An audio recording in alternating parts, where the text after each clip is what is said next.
Welcome back to the Engine Performance Expo. We are live in studio. Another hidden horsepower with celebrity engine builder Lake. I'm super excited about this one because we're in Bristol, Tennessee, Thunder Valley Nationals this weekend, Bristol Dragway, and we talk about Bristol. Roy Johnson grew up here, been racing at Bristol since what, like 1965? Well, when NHRA started, I won their first super stock race. When was that? 70? Who knows? I probably wasn't even born yet. 60 something. Maybe it's 68 or 9. I can't remember. So, but let's go before that, because they built the racetrack, Larry Carrier and those guys. And so what were you doing prior to then? And then they built this amazing super track right in your backyard and give you a playground that obviously fundamentally changed your life. Well, at that time, I was a wannabe anything. And I think I started out there with a 62 Plymouth. And that was AHRA, I think. I believe that's what it started with. And I did have some trophies or class winning stuff, you know, but I think it's all rotted and fell apart. So what got you into drag racing? What made you choose? That's just something I've always wanted to do. Okay. First, I started round tracking. All right, yeah, a lot of circle track around here. Lots. Yeah. Anyway, we ran at Sportsman Speedway and one over at Kingsport. And I worked day and night with that. And my friend started wanting me to go help him on Sunday with his drag car. Okay. And I loved that too. So that's really, you might say, what got me into it was him. I was a mechanic on the line at the Chrysler place. Okay. And I wanted to have the fastest Chrysler car around, and I think you ended up achieving that, by the way. well, this was long before that come along. We were just, I think he had a GTX 67 GTX 440 when we go over to the little drag strip over in Kingsport, and that's when I met Airwood. You know, when I partnered with Airwood and Johnson, that was in '68. Okay. And we just advanced from there, and then along about 70, I guess, no, 78, the crunch hit with gas and the crisis. I had to quit everything. I said, I'm done racing, never do it again. Famous last words. Yeah. Along came Allan, and you know the rest of the story. Yep. Yes. But that's what got me into it, is my friend, me working as a mechanic. My dream was to have the fastest Mopar, and been able to help him run his car at Kingsport. That was before Bristol came along. Well, that makes sense, right? If you're a mechanic working at a dealership and, hey, Mopar guy, you want to have the fastest Mopar. That makes total sense. Well, exactly what I was going to key in on as well. It's like, this is your work. You want to prove that you know what you're doing. Like, you felt a connection to those machines. It's so crazy in the world, you know, of high performance cars. You feel a connection with John a little earlier, Pontiac, right? You with Chrysler and Mopar. You were connected. Your soul was connected, and it lasted 50 years later. Yep. Yeah, that's where it all started. First, I did not want to work on a Ford. I did not want to work on a Chevrolet. I wanted to work on Chrysler products, and the only place you do that, go get a job at the dealership. Okay. And it was tough. So where did that come from? Where did that connection to Mopar come from? Like what John was saying was getting a ride in his sister's boyfriend's GTO. What was it for you? Well, I guess I was a fan of Petty's. Okay, yep, that's fair enough, yeah. And Weaversville track, over here in Weaversville, North Carolina, the wife and I and the family go over early on Sunday morning and get to park right in the second turn and sitting there watching them. And then another friend took me over to Petty's, met Maurice and all of them in their shop, and it just sold me, I guess. Yeah, that makes total sense. And this was early days of my marriage. We didn't have enough money to go to Petty's. I rode with somebody else.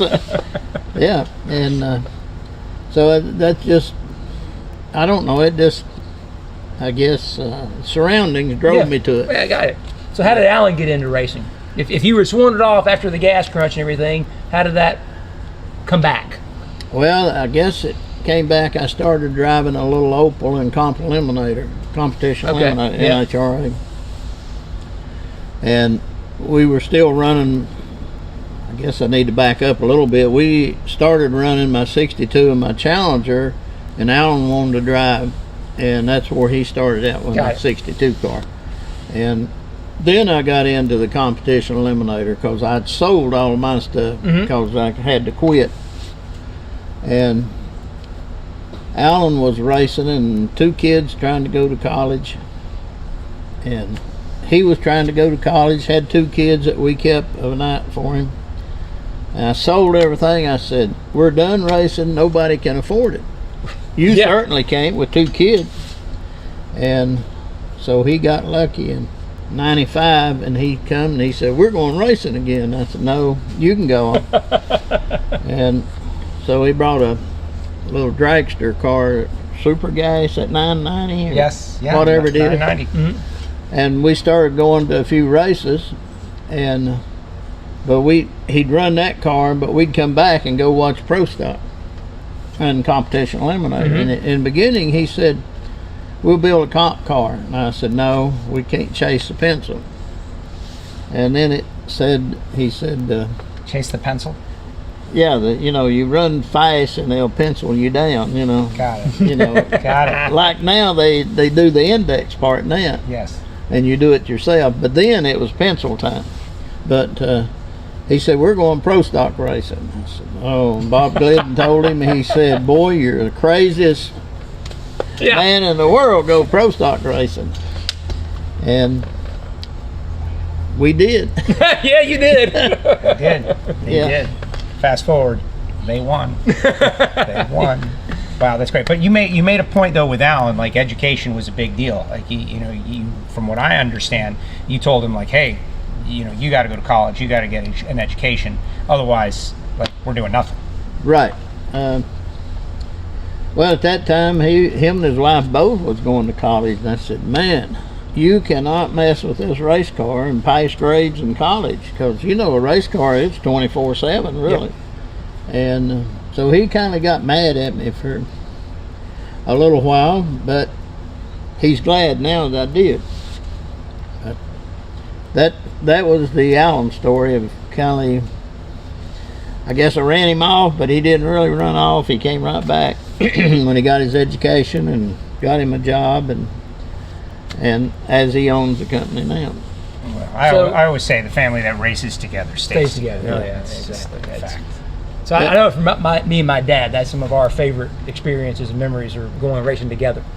Sure. Sometimes it's not even the time at the track; it's the drive to the race, the chance to talk and do things can be big. So I think you're 100% right on that, Joe. And for those that aren't involved, it's like really hard to create that scenario, right? Like over the road, an hour and a half, 2 hours just to get there. The great conversations, fathers, sons, fathers, daughters, etc. That bonding time, the hard work, getting kicked in the teeth proverbially, those are experiences that you can't create in the regular world. Racing creates it.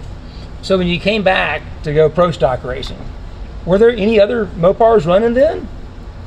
Well, the Dodge boys. I think. Okay. Yeah, the Dodge boys were running. And Forgive me, I'm a NASCAR guy. I don't know all the NHRA history. It was kind of a big thing. They had a big thing going. Yeah, I guess when we was thinking about it, watching the Pro Stock, I guess Darrell and Scott was doing real well. And we started out, I wanted to buy an engine from them. Allan said, just buy one of their old engines, that'll get us started. And we wound up, couldn't buy nothing, so we got Steve Smith. Yeah. Smith, you remember? Yes. In Indianapolis. He agreed to build us, if we'd do 2 motors, and then Billy Stepp's dad, he agreed to do 2 motors. So that's the only way Steve would do the motors, because it's totally different from his Chevrolet. Mm-hmm. So that was a good start for me. Steve built 2 motors. He built 2 for Billy and them. And I took it from there. After a year or so, Steve didn't want to mess with the Mopars much anymore, because it's so different, Right, yeah, very different. And I kind of took it from there and started trying to learn and advance, you know. So had you? I mean, you hadn't. I mean, when you were racing yourself, did you build your own stuff? Yes. Okay. Yeah. All right. Okay. Yeah, I always, well, even around track, I Yeah. always built my own stuff. But the Pro Stock was totally a different scenario. That has got to be the steepest learning curve I've ever heard of. Right. To jump out of not building racing engines for 20 years, probably sounds like, or 10 years. Yeah, let's go and Pro then- Stock racing. Right. Yeah. I know. It's well, look, Well, Steve, he's having PTSD to the moment right now. It's like, oh man. Steve was a big help to me to get started because he let me see everything that was going Right. on, and I saw everything he was doing, and I probably never could have got started if I'd just done it all from scratch, you know. Right. But so I stepped through that, and then Dale Ike, you remember the late Dale? Yes. Dale Ike got involved with Mopar, and he advanced the cylinder head in a little bit. As Bob Glidden said, they call them Pawnee Dodge heads. That's what Bob Glidden called it. It said Pawnee Dodge head. But anyway, Dale built a motor, and it was kind of totally different than what Steve was doing. And for some reason, Dale and Mopar split, and he called me wanting to sell the motors to me. Well, we hadn't really hit on anything yet, so Right. I told Allan, I said, what should we do? And he said, hey, we'll get them all down here and let's dyno them, then we'll pick out 2 of the best ones. Sure. So he had 6 or 7 motors, so one of his guys brought them all to my shop, and he stayed there till we dynoed them. And we picked out, I put the one motor on the dyno, the last one we done, and as soon as I pulled the lever on, I said, whoa, that's right there. That's the motor I want. So we wound up with that motor and options on another one. Right. And that's the one we won Columbus with. I'm sorry, Richmond, Virginia. Okay. Our very first race, 98, 97. Okay. Anyway, that's what got me started, because thanks to Ike, I learned enough off of that Yeah. I could take it and just keep advancing. Right. So some of the details, though, then that your previous engine experience collided with the realities of Pro Stock. Can you share anything there? Because we talk about it all the time. Like, this is just another level, another gear of refinement, of precision, of thinking about valve geometry, what's happening in the engine. Do you recall anything that just in the time you surprised you or kind of blew you away that was what it took? Well, to build a Pro Stock motor, my best one to my worst one, they all use, you have to do the same things. You just got to learn that it is so fine-tuned, or fine like a piece of jewelry, Yep. It's got to be just right. And as I look back in the early days of my start, I wondered how they even cranked up. That's so stupid. And Yeah. and it got down to where at the end, it just, you did it, everything, it has to be, as I always told my guys, what you did today is not good enough tomorrow. Right. I don't care how good you are today, it won't get it tomorrow. You got to keep refining every move you make. Right. Yeah, you didn't start off with a profilometer in No, 95, I didn't. but you ended up with one. Yeah, I sure did. But that, in the old days, I used to sit home like this, and my wife would spray kerosene on it and in the backyard, and all that crap run out in the ground. Yeah. That's where I started. And today you have one of these CNCs to do it for you. So that's how refined it got. Yeah. Well, the thing about it, I look at Pro Stock, and you're talking about thousandths of a second. A couple weeks ago, right? Matt got beat by Greg by what? Like 6 thousandths or something? Yeah. And then Erica wins St. Louis by what? 1 thousandths? That's insane level of competition. And that includes the driver and all the gear shifting and all the time and effort and work and man hours to come up on the short end of that. It's got to be a bit of a heartbreaker. Yeah, I've been on both ends of it. just like Bristol, in the year that we tied Mike Edwards, he won. Yes. We yes. won. We the closest won. race ever. Yeah, and what did he lose by? Just well, it was a tie. They said. With like 0-0-0 out into the. You know that. You know. That just broke us. I mean, we just about died after that. Oh, I bet. Well, because this is your home track, too, Yeah. right? I mean, that's got to be something where, I mean, you come into your home turf, right? That's like everybody else. Yeah, we race against these guys all year long, but this is my backyard. Yep. Well, it came down to that thousandths of a second. It was all on the starting line. Unreal. I don't want to bring up negative stuff, but it's illuminating to me that you kept going. Allan was involved in one of the most serious pro stock crashes that I've ever seen, and even to this day people talk about it, you know, barrel rolling, pirouetting, all of that stuff. I've got a little personal connection to it, but that was kind of early in the pro stock endeavor, and you guys kept going. You said, yes. We're going to keep on going through this. What was that like for you? Well, I stayed at the starting line. Listen, Rick Stewart was a starter then, and I said, Rick, are they talking down there? And he said, yeah. And Rick held his microphone out or speaker where I could hear, and whoever went to it, I can't remember the guy's name, was the first into the car and said, well, he's unbuckling, getting out. There you go. There it is. Yeah, just having something, right? Just having some inkling. I remember my dad crashed at Pocono, and I was a teenager, and so I ran gas. So between each pit stop, you can only have 2 cans of gas in the pits, right? So when you get to the pit stop, you have to run back to the pumps and refill. So I'm running gas back, and of course I can hear on the radio to crash. This was your dad crashing? Yeah. So Dad crashed me at Pocono. The car's up in the air and all this mess. And Pocono, by the way. right, It's a big mess. At turn one too, right? I mean, the longest, fastest straightaway, and he crashes in the wall, and nothing. You hear nothing. And I didn't see him until they wheel him in on a stretcher into the infield care center. And it's the time. I can't imagine. Yeah. I mean, being able to have that little glimpse into, okay, at least he's unbuckling has got to be like just the biggest sigh of relief. Yeah, But you your don't know. wife had to hate that, though. Oh, she about went crazy. That's what I'm thinking. Yeah. She went running down the return road or whatever. She got down there when he was getting out of the car. And, of course, I just stood there, and it seemed like it was a day from the time he wrecked till I heard something on radio. Oh, I'm sure, yeah. I'm sure. But he got back in the car. My personal connection to that is I was bracket racing pretty heavily at the time, and we were looking for a set of tires. So we were walking through the pits, and takeoffs on a Pro Stocker were perfect for the car we had at the time.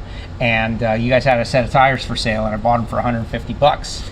Gator Nationals, that's the race I go to every year. Yeah. So we went back, put them on our Super Comp dragster, or the car we had at the time, which memory kind of eludes me right now. But so the interaction, we had talked to you guys about them, and so we were focused heavily on you. This is the Amico car at the time. Yes. We were focused heavily. You guys run, like, if not the only Dodge out there at the time, like, thought you were cool people and you were super nice, and you know the idea of like a bracket thank racer you. going up to Said you're very we was welcome, nice. Morty. You're very welcome. Well, that was before. Now I'm not so sure. But, and you know, you have an interaction with someone and then you're connected to them for the rest of the weekend.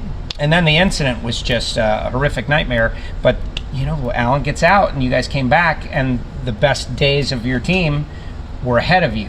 And I just thought that was great how you kept going. Well, another negative is 07, I had the heart attack. Yes. Yeah, I remember that, yeah. We didn't qualify, and sorry. No, you're good, man. Listen, this is why we wanted you to be on here, man, to get a chance to tell your story, man. Real life.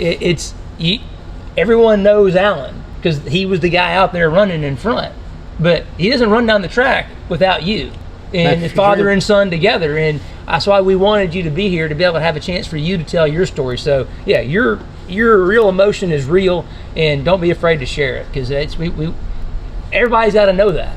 Yeah, they got to know that it takes heart and soul, and you pour your heart and soul into this. That's the right emotion to have.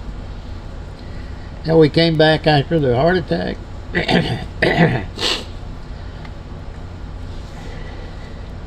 motor wise, sorry guys. No, You're good, man. don't You're be, good. don't be. Hey, you know, you made it, and the people that cared about you all rallied around you at that time. I Right. remember that. I wasn't working for NHRA at that time, but I was a fan and I was paying attention. And you know, anytime you hear it, someone in the extended family has a problem. I didn't understand. Now that I work out there on a weekly basis to think about that connection, it's just amazing how it was able to come together and you guys were able to go on to great things. But it had to be scary. I didn't have time to get scared on that one, really. I went down to the track.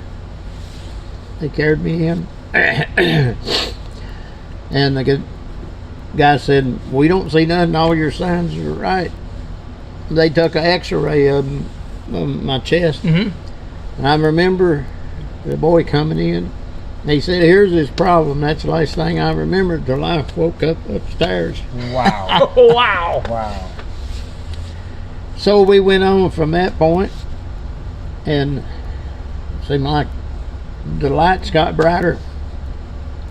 I started seeing new motor combinations, and that's when we started kicking butt. It was all after that. After that, How about that?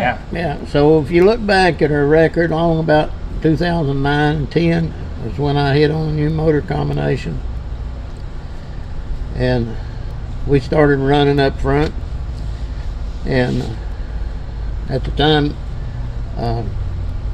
we just had so much power we couldn't control the car, you know. So Right. we had to look at a different chassis option. And that's when things started happening. And we started qualifying. I was looking at statistics before I came up here. I wish I had brought them, but what, 27 or 28 wins, 400 and some starts. I know after the fact, we over 500 starts, you know. Right.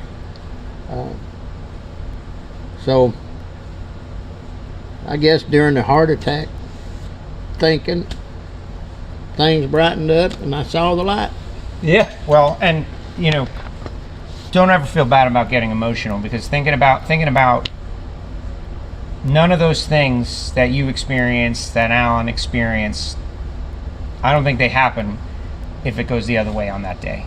And of course, like, you got to be here for so many great things after it, and it didn't have to go that way. Well, it's that second chance. It's like, hey, I saw the light. It's like, Yeah. hey, man, life is short. If I'm going to do this, we're giving it all. Yeah. And then you find that next thing. I mean, you guys, y'all were dominant. I mean, let's just be honest. So which chassis did you switch to get power to the ground? Unless that's top secret. No, it's nothing. A Haas car. We went to Jerry Haas car and we brought in a shock specialist. And I think that car's still out there, isn't it? Yeah, it's for Allan? sale somewhere. Okay. The championship yeah, car. okay. Yeah.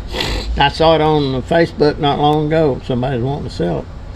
But it was different thinking, and I connected with some of my old connections at Mopar Chrysler. At that time he was in NASCAR. Who was that? Ted Flack. I thought so. I thought that may Yeah. be Ted Flack. And I said, Ted, we need help in the back of the car. And he said, well, I can't help you. I said, why not? You know somebody that can. So anyway, that's where Adam Lambert came in. Oh, yeah. Okay, so if people don't know, Adam Lambert, He's shot guy. Yeah. We won't say any more than that, but yeah. And at that time it was Penske, and they brought him on as a team member with us. And that's when we come up with a new shock. I guess they still use today, or probably a spin-off from it. Yeah. But that helped us along. We had more power. We got it to the ground, and we was able to start kicking butt. Yeah. And everything shocks now, like the shocks they're using, they lower down, out way down the track. Is that what you were using, or was that like a? We had it all. Okay. So there was innovation. See, I'm totally okay with that. Like, that was an innovation that became the standard. Well, in the beginning, see, there was nothing in the rule book. It just said a shock, you know. Right. Now. So we had a cylinder in it that let it down in the lights, or after it got in high gear. Sure. Let the back of the car down, and then we had electric graphing to where it grafted the shocks, and it would soften the blow to help it get over the hump. Right. Yeah. And you have to think. Yeah, but drag racing's just going straight, guys. So there's not a lot to it. Yeah, but you'll see this weekend at Bristol how bumpy the track is. That helps you get over that. Oh yeah. I said, think about how many cars do spin the tires not just at the starting line, but down the track. Oh. And that's the end of the run right there. Bristol's got the tunnels. Charlotte's got some tunnels like that. Yeah. And it was one of the other tracks that was a little bumpy. Can't remember. I guess it's Houston that has the water issue that it always got you in trouble in it. But and we've had some resurfacing lately. There have been like 3 or 4 tracks have been resurfaced over the years that maybe were bumpy back in the day. I know Gainesville got bumpy for a while, not quite as bumpy as those other ones. yeah, but I guess Dallas was the leader in modern tracks. Yes. Dallas, the concrete all the way. Yes. That was nice. Just came from there. Yeah. It's great. We miss you out there, honestly. I think. Well, I don't really miss the racing. I don't really miss all the hard work, but I miss all the friends. Yeah, the people. Yeah. All the when people. Earlier, I looked out there and it's you and WJ and John Kazi and Callie's talking. I'm like, I just want to be a fly on the wall. Well, I mean, of course, it's kind of hard for me to hold WJ. He's got more lies to tell than I do. We'll get to those. But wait. lies. So he does have one on John Kazi, though. Oh. So tell the story about Kazi. Well, he got mad a while ago. They had a 50-foot nationals at Muncie, Indiana. 50 foot. That's all we're running. Yeah, 50 foot. They had probably 400 cars there. Didn't matter what kind of car it was. Didn't matter. I run rails, I run funny cars, I run street cars, I run everything. But it was a 3/10 tree. In other words, blank. Yep. An instant tree. To get a good light, you had the deep stage. Yep. And 100 cars, when it come down to the end, it's John and I left. He had a Mustang and I had my Dodge Challenger at the time. And what did he say? He read, Lee? Yeah, he read, yeah. He still remembers it. But that was cool racing, and it's on Saturday night, and whatever kind of car was there, street cars, any of it. It didn't matter, yeah. It didn't matter. You just get in the lane, and whatever you come up against, that's who you run. The 3/10 tree and 50 foot is kind of a great equalizer. Did you get into second gear? Oh, no. First gear, rang it out. No, just let her go. Awesome. Foot brake. Foot brake, even better. Awesome. That's cool. Awesome.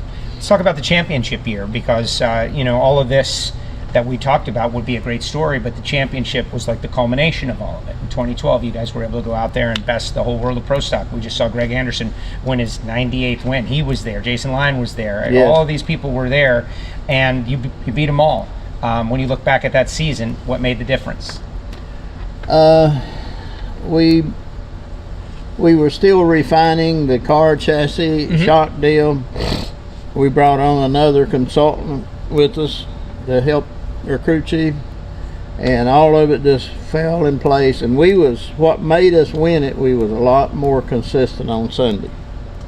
Yeah. Allan was driving good. The car would go down the track, and that's what I say, it's consistent. Right. Being able to click off the same thing every time. And that's got to be super challenging with all the changes in the atmosphere and stuff. I mean, I remember when I first started coming around the Pro Stock stuff. I mean, you were nice enough to let me come in the shop and talk to me about stuff. And taking a Dominator and then splitting the Dominator, the number of manifolds you guys had to go through. I mean, it seemed like back then at least there was like an infinite number of things you could change. So the chances of you dialing yourself out were probably better than chances of you dialing yourself in. For sure. You can. Everybody says you race the dyno. You don't race that at the track, you know. Yeah. And a lot of times look at this power. And we learned real quick the power we made on the dyno didn't always work at the racetrack. So that's what you had to be so careful with. You had to take what you learn on the dyno and go to a test, or after you was qualified well, maybe stick it in one run where you can compare it to everybody else. And sometimes you wasn't near as smart as you thought you were, because you dial yourself out, as you say. So thinking about that split Dominator, that was one of the things I was like, that's kind of cool. Where did that come from? What was the origin of taking a Dominator and cutting it in half and then moving it? I don't know. We couldn't do that with NHRA Pro Stock. That's mountain motor. Okay. I think a mountain motor, their cylinder head is so far apart and so much bigger than what we use. I think that was probably Ricky Smith days. May have brought that in. I think Glidden might have done it until they told him to stop. You think so? It's in there somewhere. We can double check. But then again, well, you know, like 4 2s instead of 2 4s. Yeah. Right? I mean, it kind of makes sense. You put them right over the intake. But I mean, but think about, I mean, how many manifolds? I mean, it has to be like an almost uncountable number of sheet metal manifolds well, you had to have in my gone through. upstairs of my forgotten about stuff, you can go up there now and there's a pile and fill that room right there. Yeah, I would think so. Yeah. Another aspect of your career that you and Allan had just unbelievable dominance in Denver at Bandimere Speedway, the Dodge or Mopar Mile High Nationals. What did you win, like 4 in a row there? And during that era, you'd go there, it was almost an automatic win. Like, just chalk these guys up, and sure enough, you'd go there and win the race. I didn't tell him about this. I didn't prompt him at all. I promise. This is just a statement of fact. I said nothing about our conversation. What did he say? I didn't say a word. Didn't he? What, you won 4 in a row, didn't you? I don't know. I think we were in the final 10 times and won 8. What did he tell you, Lake? What's the story? I listen, we were just chatting when I was asking him to be a guest. Did he say not on the bring it Engine up? Performance Expo? He maybe has shared a little bit of insight on how that was maybe a happy accident of the combination you did on there. Oh, and I didn't tell him anything about that. No, I follow drag racing. No, you're talking about the gear set. Yes, sir. I didn't mention that. So here, if you want to tell him. When in the early days, and I'm not sure it was the first year or the second year. Okay. You know, we'll go to Denver. We had whatever transmission you were running. At that time, we were all running Craig stuff, Liberty. Yep. So I was procrastinating, but I was working on motors. Right. I said, hey, we ain't got no gears for Denver. You always have to change transmission gears and rear end. And I call up Craig. Craig, I need a gear set for Denver. Roy, you know, I never even thought about you. I don't have anything left. What am I going to do? I said, Craig, what am I going to do? He said, let me look and see if I can find anything that you might be able to use. Now, before you go on, explain why you need different gears and transmissions just at Denver. Right. Well, there's no air, and you make no power there. And the power is all probably close to 200 horsepower. Off, just just because of the altitude. Yeah. And so what do you got to do? You know, it's you got to have something to make up the power. Right. And that's why we changed rear end gear. We tried to change tire size down to a little smaller diameter. And we changed transmission ratio. So when you let the clutch out, you can get that weight moving right then. And back to the story with Craig, he calls me up and he said, Roy, I don't have anything that I think you can run out there, but he said, I've got one gear set left that I'll send it to you and you use it for nothing, you know. And it was way off from what I didn't know what should run, but it was way off from what he said I needed. Yeah, right. And I said, send the darn thing on, we'll make it work some way or another. And that, I think that's when we really hit on, you got to have more gear than you think you do, rear end, transmission, and a smaller tire than you think you do. That was the 3 or 4 things I really focused on. I didn't change nothing about the motor really, other than just a little tune-up stuff. And we just hit on that, and we kept it pretty much to ourselves, you know. For a long time. But Right. I have to say that Craig accidentally Gave you a gift. gave me a gift. That's incredible. That is incredible. And everybody else out there is Yeah, for all the NHRA Pro Stock gurus who love this stuff, how cool is that? Right, like something Happy accident. Well, because now we talk about it a lot on the broadcast team. Like everybody's shifting faster. Like it's just a totally different animal up there. And you guys had this dominance, and so. If memory serves me right, because you guys tested ahead of time. Allan used to always tell me, "Oh, well, we tested and we learned some things in the test." Is he lying to me? Was he making up a story, or you guys? Allan wouldn't do that, would he? It's like, watch any of the F1 races and listen to Lewis Hamilton just totally sandbag and lie the whole race. No, we don't know. So the front tires are going away. Fastest lap. Well, that is great, though. That is great, and that dominance lasted a long period of time, but then eventually they caught up. Oh yeah. Well, I think we had leased some motors and had other team members there, and we had to do some of the same things to their car, and of course we control mostly what went in their car, Right. and they didn't know a whole lot of it, but they could look on the computer graph and figure it out, and I think some of them did and probably shared that. Right.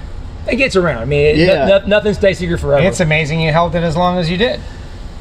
Well, Allan always drove good there for some reason. You look at his driving there, he was always in the thick of it, except when he run Larry Morgan that time. You got to stage. Oh, good old Larry, Right? That's part of it. You got to stage. Yeah.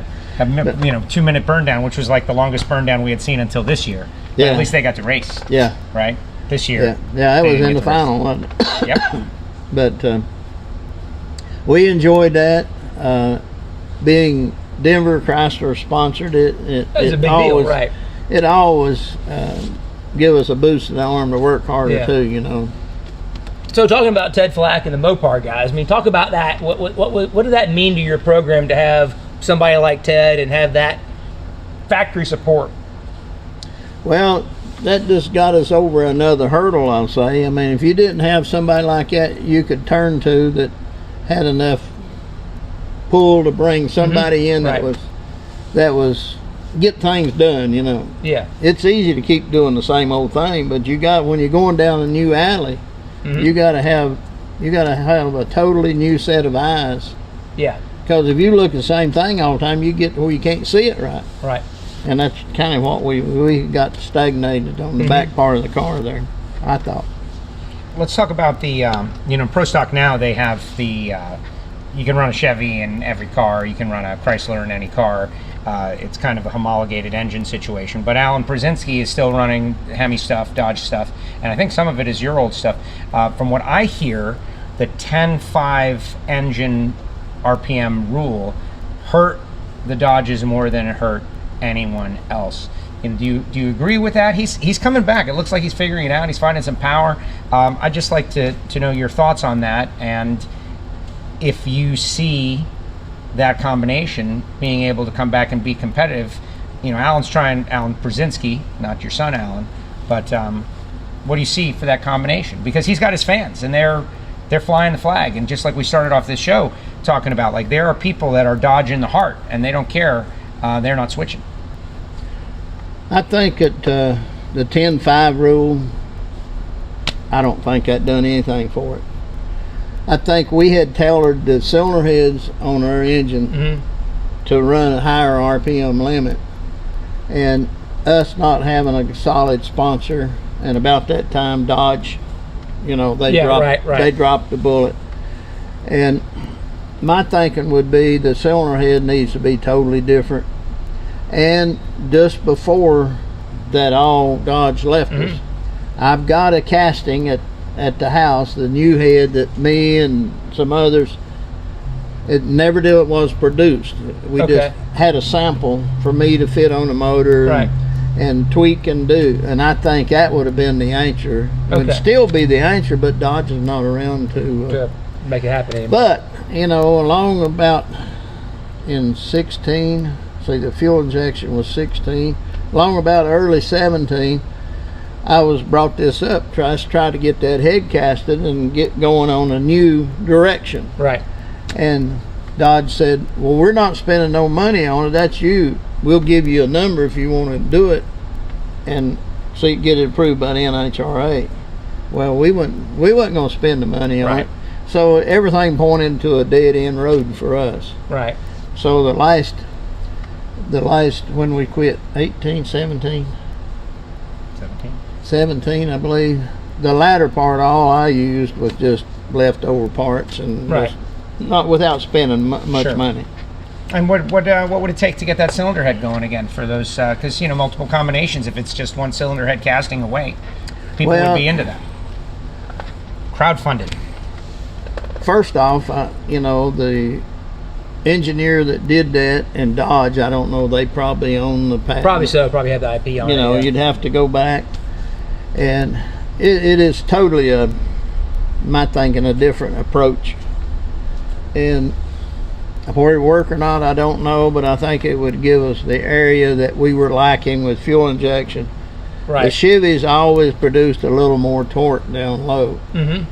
And that was the direction we were pointing to try to bring some of this back a little bit. Mm-hmm. And so that was my thought. Where it would work or not, I don't know. But anyway, it's a plastic casting on the shelf somewhere. Yeah, exactly. Well, I know the Dodge guys were kind of cool about that, because I remember meeting Ted when I worked for Melling, because we were one of the Dodge NASCAR teams, and they even brought us like 3D printed manifolds. Oh yeah, I've got plastic manifolds and things, and that was in 2001.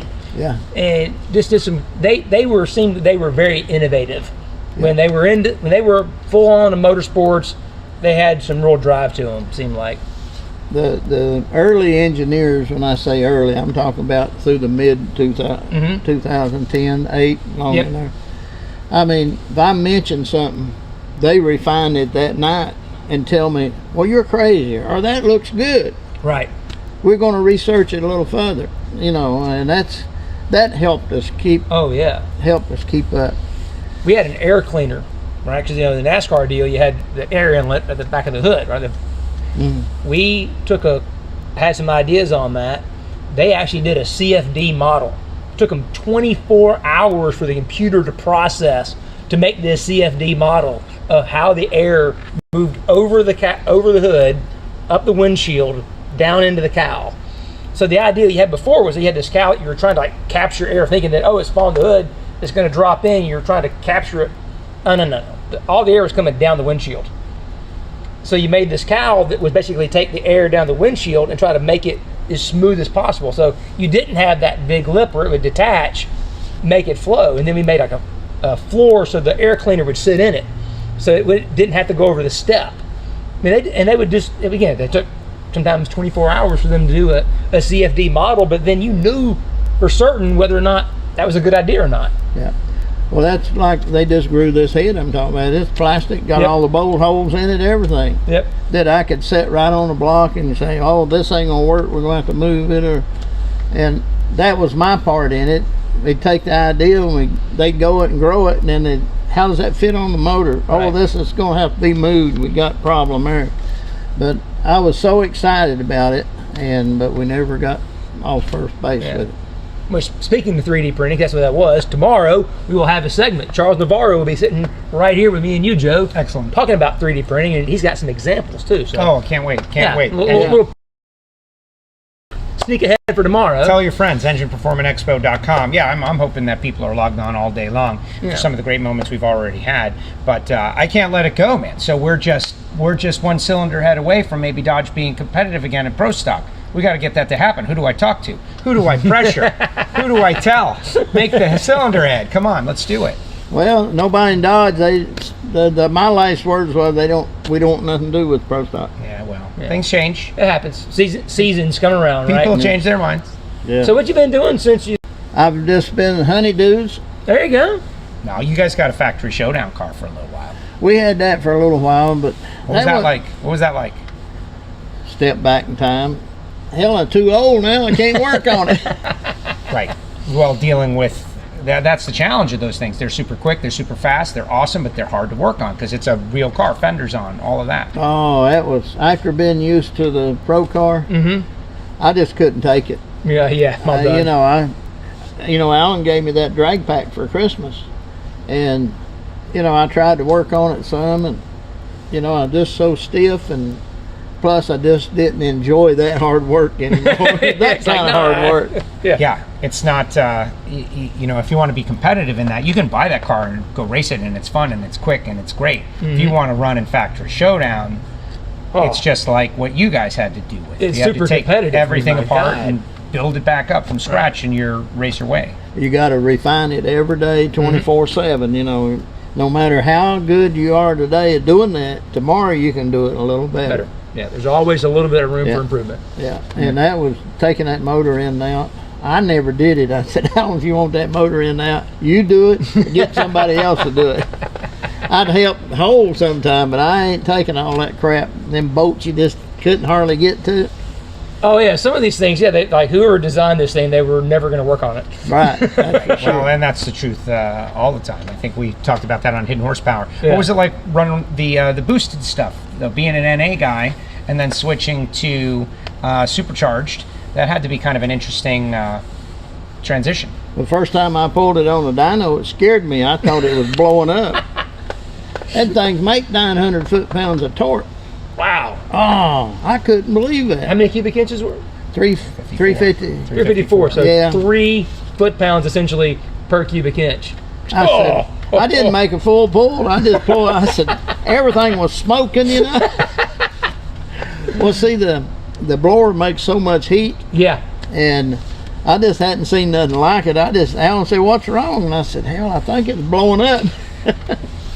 But it made I made 1,300 horsepower and 925 foot-pounds of torque, and I didn't know what it was doing. I just was just trying to learn. Right. Yeah, and that's why it's one of the popular new categories, relatively new. People, you know, it's modern, it's something people can relate to, and you know, the kids, they love the boosted stuff one way or another. Oh yeah, that's the thing, right? I mean, it's a boosted age with the ProCharger, superchargers, turbochargers. It's the computer technology, it seems like, has enabled what we've kind of known for a long time, that mechanically supercharging something can make it more powerful. Yes. Mm-hmm. But now you have the ability to control it so much better that it's not as risky maybe as it used to be, or the reliability is so much better.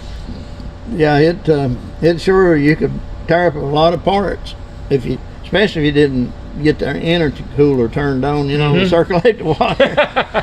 Allan come back when we're running. We was in Atlanta. He came back, and I said, Allan's missing and smoking. Why, it ain't missing? I said, yeah, it is. He burned a hole right through the piston, the cylinder wall, and everything. The intercooler's kind of important. Okay. Yeah. But- Note to self. Note to self. The fuel injection move. A lot of people still to this day think it was a mistake, perhaps. I want your opinion on that. I've been watching them. We just talked with John Causey about the air inlet being right on the track, so much hotter. We have yet to eclipse the previous ET record and speed record pre-fuel injection. But they're tuning with computers. It's interesting. Maybe there's a new wave of tuners coming in. When you look back on that, and you didn't get the cylinder head that you thought would have worked best with that combination, but what are your thoughts looking back?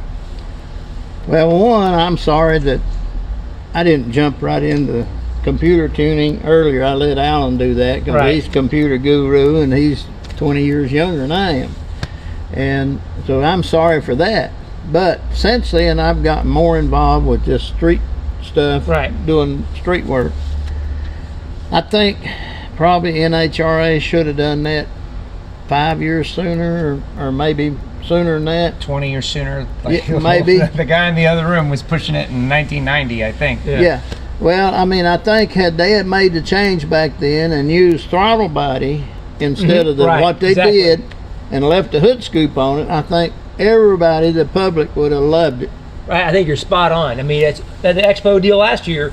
Ben Strader did a combination, right? So same LS engine, Holley Dominator versus their Sniper EFI, throttle body injection, made the exact same power, Well, just by just swapping them. But yeah, I said then you wouldn't have to change the look of the car or any of that. You could have had all the advantages of EFI without having to do all that other change if you just had done a throttle body. well, you look at the cost of just changing the hood, Oh, front end. yeah. But at the same time, and of course, the segment right now is brought to you by Holley, what they have been able to do with the person at home, right, who just wants to bolt something on and have it learn and have it perform at its maximum. That is amazing. And to make that connection, like the person who watches Pro Stock, who's got a project car at home, and I want to have that and say that it's the same, to have a carburetor on there in the year 2021, that, to me, it just doesn't make sense anymore.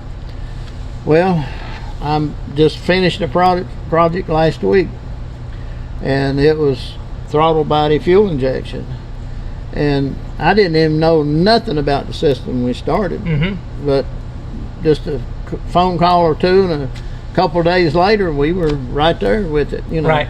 Made 600 and some foot-pounds of torque and 600 and some horsepower. Right. And it was throttle body. Yeah, that sniper system they have with the throttle body, you don't even need a laptop. It's got a little old digital phone. Yeah, it's like smaller than your phone. Yeah. Done. So you wish you had dived into the computer stuff earlier. Yes. I was doing engines, and I thought if I can do the best I can on the engine, let somebody else worry about all of that other. Right. To be fair, the computers didn't work as well back then. We are benefiting from the hindsight of the best computers we've ever had, and they're super fast and they're super user-friendly, and everyone's got it all dialed in now. Back then, it wouldn't have been nearly as easy. No, but at least I know how to turn the darn things on and off. Makes sense to me. Yeah. Yeah, isn't too good. But that's the regret I had. Right. But again, that's part of what the expo is about, is sharing that. It's like, hey, listen, you need to jump into the computer stuff now. Yes. Don't hide from it. Embrace it. Yeah. I know one of the segments coming up later today is Samtec and their CNC programming. So we know that CNC machines help things be more repeatable, increase productivity, but you got to learn how to program it. Yep. And so you just embrace it. Don't hide from it. Jump into that technology is what I'm hearing you say. Yep, that's exactly. I was in the dealership service manager when it started coming on the street, and I told if you stay in this, some of them did, and some of them still in it. Some of them fell by the wayside. Yep, makes sense. So, Pro Stock, are you done? Is there any inkling, any thought, like, hey, power is available, and you could call Jerry Haas tomorrow, and who knows, you guys could be back in it just like you did the first time. No. That chapter's closed. That chapter's closed. I've got Allan's little brother's got a little S10 pickup truck he runs brackets with. Nice. That's all I need. There you go. That's it. I got you. Are we going to see you at the Thunder Valley Nationals this weekend? I doubt it. Really? Yeah. You going to come hang out with us? He's hanging out here today, apparently. Yeah. That was good enough for me. No, I like to see my friends, but for the rest of it, no. I got you. Yeah. I tell you what, Roy, it was great. Like, this was great having you here, and I appreciate it. And this is what Hidden Horsepower is really all about. This is Mess with the podcast. It's all about is being able to have somebody like yourself come and share your story and communicate that passion, and people understand what it really takes to do this. 'Cause people aspire to this kind of stuff, but what does it really take to do it? I mean, you showed it today. Everything about it. It's just like, if you could encapsulate what Hidden Horsepower is about and what this industry is about, man, you shared it. So thank you so much for I'm glad you asked me to come. Was there anything that you wanted to talk about that we didn't touch on? We got it all. I think you got it all. We got it all. Way to go, Larry. There we go. That's what we do. That's how we do. Roy, thank you very much. Appreciate you. This was Thank you just for having me. amazing, and that's what the Engine Performance Expo is all about.